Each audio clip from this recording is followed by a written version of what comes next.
مقبلين على أيام محرم وما ظل إلا 64 يوم ونستقبل شهر البكاء وشهر العزاء شهر الحسين. فنقول قريبا في محرم نرد بالخدمة نلتهي سنة تاني قدومه الفرحة والدمعة. فرحة ودمعة عندنا محرم شلون يفرحنا بمواكب يبكينا بمصايب.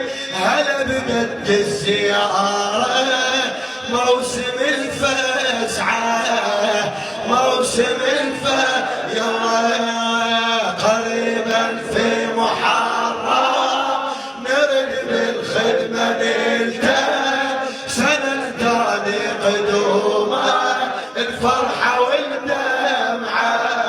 الفرحة والدمعة يفرحنا بمواقف يبكينا بمصايب. هلا بدت الزيارة موسم